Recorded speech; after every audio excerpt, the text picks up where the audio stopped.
कोई तो तरीका होगा उसे बचाने का, कोई तो तरीका होगा उसे हराने का, कोई तो तरीका होगा उससे बचने का, कोई तो तरीका होगा वहां जाने का।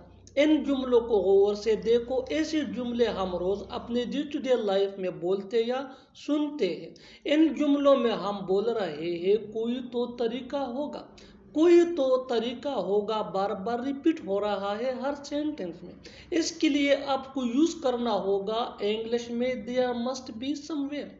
There must be someway mean कोई तो तरीका होगा। आइए कंप्लीट स्ट्रक्चर समझते हैं। There must be someway plus two plus V1 यानी first form of verb plus other words. आगे डिटेल से समझाता हूँ मिसालों से। Here are some example for better understanding. कोई तो तरीका होगा उसे बचाने का। There must be some way to save him. There must be some way to save him. कोई तो तरीका होगा उसे हराने का।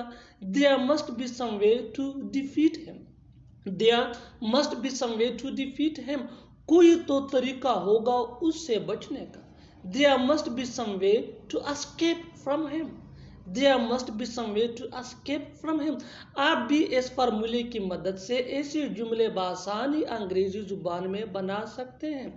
कोई तो तरीका होगा वहां जाने का। There must be some way to go there. There must be some way to go there. और आखिर में ये सेंटेंस आपके लिए, कमेंट सेक्शन में इसका जवाब जरूर देना। कोई तो तरीका होगा अंग्रेजी सीखने का। कोई तो तरीका होगा अंग्रेजी सीखने का। Subscribe to English PS for more advance English sentence structure. Thanks.